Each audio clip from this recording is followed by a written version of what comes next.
Hey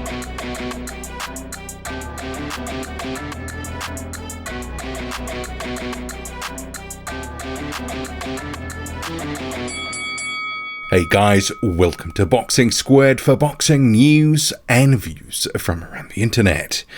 Tyson Fury went solo at the press conference to announce his upcoming fight April the 23rd with Dillian Whyte at Wembley Stadium. And you can see here on screen one of the saddest sights in boxing, a face-off with one opponent. Is he staring at the poster? I'm not quite sure. Dillian Whyte, a no-show, and there were some comments actually about the first 4 or 5 minutes of the press conference address that situation, talking about demand. So we'll get to some of Frank Warren's comments. But Fury was adamant he didn't need Whyte. He could sell this event on his own name. He said and vowed that people would be entertained in the build-up. And he was entertaining in this press conference, often as he can be. Doing double duty here, selling the fight on his own. But what we'll do in this video, we'll go through some of the statements, some of the issues that they're talking about, potentially close to 100,000 people for the event. So is that possible? Also, Dillian Whyte, this whole issue not showing up. I know some people are going to say it's outrageous, while other people will be completely on the other side of the fence saying, well, what do you expect? And Tyson Fury's also come up with a new nickname for Dillian Whyte. This was announced in the press conference, followed up on Instagram. See here on screen, Frillian White Knickers. Then also the graphic of, as you can see there. So, I mean, I'm not exactly sure that it's the catchiest of names, but it's the best Tyson Fury has come up with. But they've spent a little bit of time putting something together here. But in terms of the press release, so, and I would note as well, I've been trying to get on the Queensberry press release list for years, finally on it. This is the Queensberry press release. But what we'll do is first we'll get to some of the comments from Frank Warren. So this is addressing the situation, one of the fight, but two of Dillian Whyte. So Frank Warren saying, we entered a world record purse bid for the fight, and here we are with the largest purses ever paid to British boxers to fight on UK soil. I am delighted. We're at Wembley, and it doesn't get any better than this. It'll be a fantastic night of boxing and will be a sellout with just under 100,000 capacity. Be a special night because you've got the WBC champion, the lineal champion, who has not fought here in nearly 4 years. And it has been that long, hasn't it? 2018 was the last time Fury was in the United Kingdom. Those comeback fights.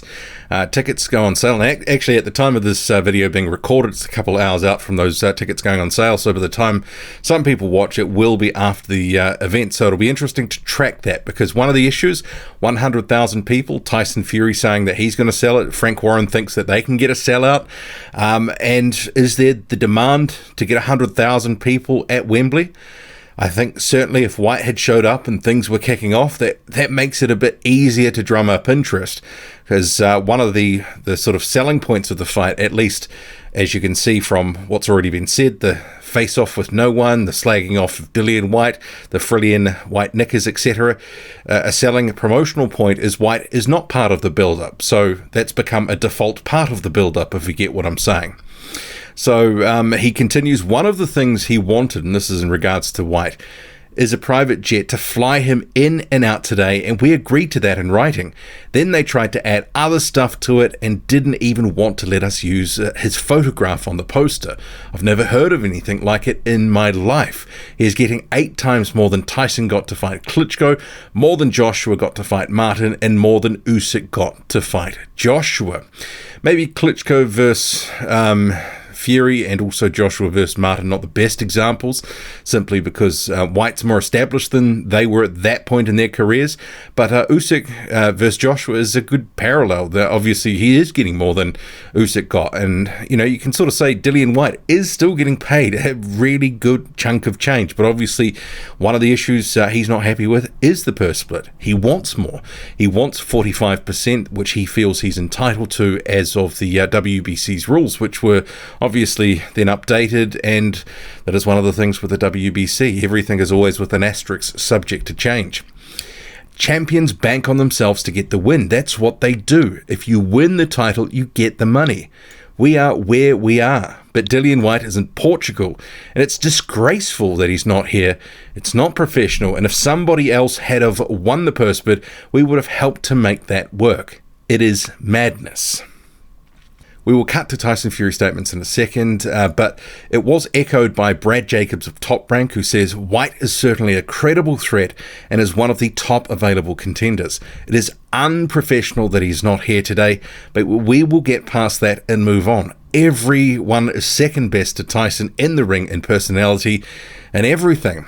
Bob Arum also later on firing off on Twitter, salute to Tyson Fury, who can carry a press conference even without his opponent showing up. Shame on Dillian Whyte for disrespecting the sport. And obviously, if you do go read some of those comments, people are weighing in with what you would expect. Either sort of saying shame on Whyte, sort of similar to Arum, or saying, well, what did you expect? You guys, you and the WBC shorted him on the money, and now he is doing the bare minimum, no more than he has to. And this wasn't in the contract that he had to attend the press conference. And I mean, I'm not expecting Dillian Whyte to do any more than he has to get the paycheck, which is to turn up on the night, fight Tyson Fury, and we'll see what happens from there. But I don't think we're going to see him going out of his way to do anything. And maybe this is going to influence the outcome of the promotion in some way, shape, or form, but that's yet to be determined. But from what Tyson Fury was saying, he's going to try to make sure that doesn't happen. Vowing, of course, that he's going to be the guy that's going to be effectively selling this on his own back. So Tyson Fury says, it's been an absolute roller coaster of a ride. I've been across the Atlantic fighting at exotic venues, and now I feel like the song by Thin Lizzy. The boys are back in town. After 4 years away, I get to come back on the world's biggest stage at Wembley Stadium. I am putting on for those who've travelled out to Las Vegas and the fans who stayed up until 5 a.m. to watch BT Sport. Now they can come and watch on home soil and be part of history. People will be talking about this event saying, where were you when this happened on that night of 23 April 2022 and years to come? And actually, when he said that, I thought, well, is that an ominous sort of statement? Because they might be saying that because Fury gets upset. But he is the favourite going into this fight, of course. Continues, when Tyson Fury smashed this fella to pieces in front of home fans in the UK. There hasn't been a bigger fight since Lewis Bruno in all-British showdown for the WBC Heavyweight Championship of the world. It'll be a fantastic event, and I know Dillian Whyte is going to come in prepared. He will be rugged, rough, game, and aggressive. Both fighters are going for the knockout in this fight, and when I land the Lancaster bomber on his jaw, it's going to be over. I'm looking to put on an excellent showcase of knockout boxing in front of UK fans, and then sing a load of songs afterwards. Time to party on down in the big smoke. I'm not concerned about Dillian Whyte not being here today because this is the Tyson Fury Roadshow. And he certainly made clear to lay that out for all who were there at the press conference. And I guess given it was a solo effort, no Dillian Whyte to be seen, Tyson Fury did a decent job. In terms of opening press conference, yeah, I mean, Tyson Fury came with his A game, tried to be funny, affable, and make light of the situation. Everyone was slagging off Whyte a little bit, as expected, because he wasn't there.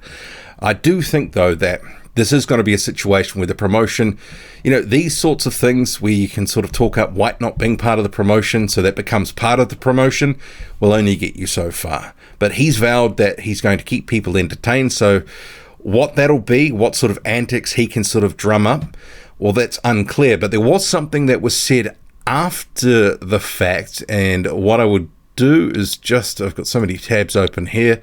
No, it's not this one. No, this is the Dillian Whyte. Actually, we'll just stay on this for a second. So, Dillian Whyte obviously hasn't really said too much in public recently.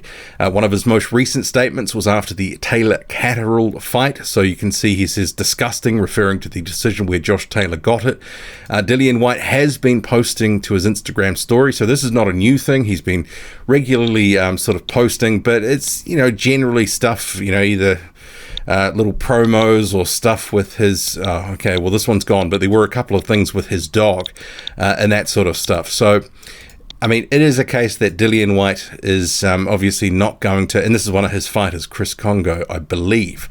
But in terms of Whyte, well, he's made it clear that he's going to basically do as little as possible. And given his ongoing case, his arbitration with the Court of Arbitration for Sport, which is set to start this month, who knows when it could actually conclude, and even if the hearing concludes, or the proceedings, could there be a ruling that is before the fight? I mean, that's unclear. Remember, the arbitration between Fury and Wilder took forever and a day. So Fury at the press conference talking to media, and this has been reposted quite a few places. One of the things I think he's trying to drum up and make as a potential point of interest is saying that this could be his last fight.